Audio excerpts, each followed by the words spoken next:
ఆయన రాయలసీమ బిడ్డనని గొప్పగా డప్పు కొట్టుకుంటారు. కానీ సీమ అభివృద్ధి మాత్రం పట్టదు. దేశంలోనూ అత్యంత దుర్భిక్ష ప్రాంతంగా ఉన్న సీమ కష్టాలు తీర్చడం దేవుడెరుగు.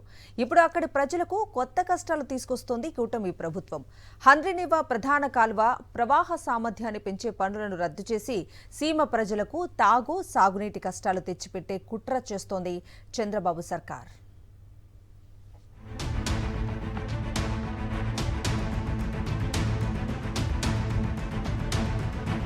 రాయలసీమకు చంద్రబాబు ప్రభుత్వం తీరని ద్రోహం చేస్తోంది. సీమకు కల్పతరువు వంటి హంద్రీనీవా ప్రధాన కాలువ సామర్థ్యాన్ని 6,300 క్యూసెక్కులకు పెంచుతూ వైఎస్ఆర్సీపీ ప్రభుత్వం చేపట్టిన పనుల్ని రద్దు చేసింది. ప్రధాన కాలువ ప్రవాహ సామర్థ్యాన్ని 3,850 క్యూసెక్కులకే పరిమితం చేసింది. దీంతో సాగునీటి మాట దేవుడెరుగు, గుక్కెడు తాగునీటికి తల్లడిల్లాల్సిన దుస్థితిలోకి సీమ ప్రజల్ని నెట్టింది చంద్రబాబు కూటమి ప్రభుత్వం.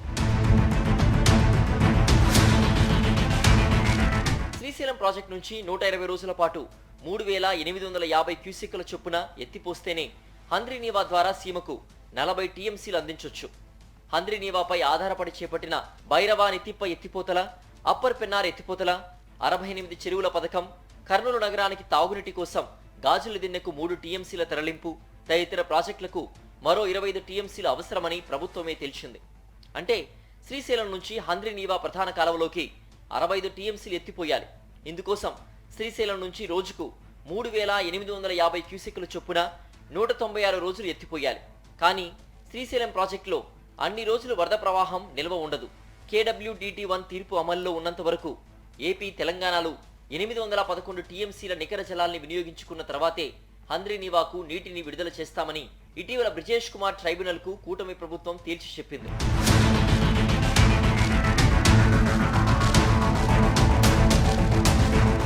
KWDT2 తీర్పు అమల్లోకి వస్తే మహారాష్ట్ర, కర్ణాటక, తెలంగాణ, ఆంధ్రప్రదేశ్కు కేటాయించిన 2,578 టీఎంసీలను పూర్తిగా వాడుకున్న తర్వాతే హంద్రీనీవాకు మిగులు జలాలు విడుదల చేస్తామని బ్రిజేష్ కుమార్ ట్రైబ్యునల్కు రాష్ట్ర ప్రభుత్వం స్పష్టం చేసింది.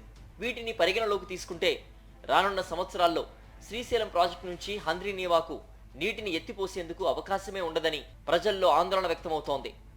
అవకాశం ఉన్న రోజుల్లో కూడా కేవలం 3,850 క్యూసెక్కుల్ని మాత్రమే ఎత్తిపోయడం వల్ల కనిష్ట స్థాయిలో మాత్రమే హంద్రీనీవాకు నీటిని తరలించే పరిస్థితి ఉంటుందని చెబుతున్నారు. ప్రస్తుత నీటి సంవత్సరంలో శ్రీశైలం ప్రాజెక్టుకు ఎన్నడూ లేని రీతిలో జూన్ నుంచి ఇప్పటి వరకు 1,575.62 టీఎంసీల నీటి ప్రవాహం వచ్చింది. జూన్ 2న శ్రీశైలం ప్రాజెక్టులో 806.2 అడుగుల్లో నీరు నిల్వ ఉన్నప్పుడే కల్వకుర్తి ఎత్తిపోతల ద్వారా తెలంగాణ సర్కార్ నీటి తరలింపును ప్రారంభిస్తే రాష్ట్రంలో కూటమి ప్రభుత్వం మాత్రం ఆగస్టు వరకు కూడా హంద్రీనీవాకు నీటి ఎత్తిపోతలను ప్రారంభించలేదు. రోజుకు కనిష్టంగా 253 నుంచి గరిష్టంగా 1,695 క్యూసెక్కుల చొప్పున ఎత్తిపోవడం వల్ల ఆగస్టు 2 నుంచి ఇప్పటి వరకు అంటే 152 రోజుల్లో కేవలం 19.65 టీఎంసీలను మాత్రమే తరలించిందంటే కూటమి ప్రభుత్వ నిర్లక్ష్యం స్పష్టంగా కనిపిస్తోందని ప్రజలు ఆక్షేపిస్తున్నారు. శ్రీశైలం ప్రాజెక్టులో ఏడాదికి 33 టీఎంసీలు ఆవిరవుతాయి.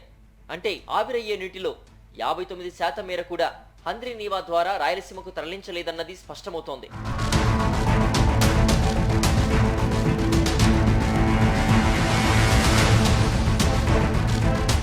ఎడమగట్టు కేంద్రం నుంచి తెలంగాణ చెన్కు యథేచ్ఛగా విద్యుత్ ఉత్పత్తి చేస్తూ శ్రీశైలం ప్రాజెక్టు నుంచి దిగువకు నీటిని తరలించేస్తున్న నేపథ్యంలో ప్రాజెక్టులో ఇక ఎన్ని రోజులు నీరు నిల్వ ఉంటుందో చెప్పలేని పరిస్థితి.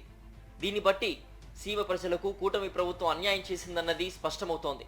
శ్రీశైలానికి వరద వచ్చే 120 రోజుల్లో రోజుకు 3,850 క్యూసెక్కుల చొప్పున 40 టీఎంసీలు తరలించి రాయలసీమలో 6.02 లక్షల ఎకరాలకు సాగునీరు, 33 లక్షల మందికి తాగునీరు అందించాలనే లక్ష్యంతో 2004లో దివంగత ముఖ్యమంత్రి వైఎస్ రాజశేఖర రెడ్డి హంద్రీనీవా ప్రాజెక్టు చేపట్టారు.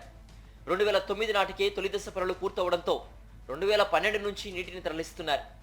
2019 నుండి 2024 మధ్య వైఎస్ఆర్సీపీ ప్రభుత్వం అధికారంలో ఉన్నప్పుడు మాత్రమే పూర్తి సామర్థ్యం మేరకు హంద్రీనీవా ద్వారా నీటిని తరలించి సీమను సస్యశ్యామలం చేసింది. గతంలో చంద్రబాబు 2014-2019 మధ్య అధికారంలో ఉన్నప్పుడు గాని ఇప్పుడు గాని హంద్రీనీవా సామర్థ్యం మేరకు నీటిని తరలించిన దాఖలాలు లేవు.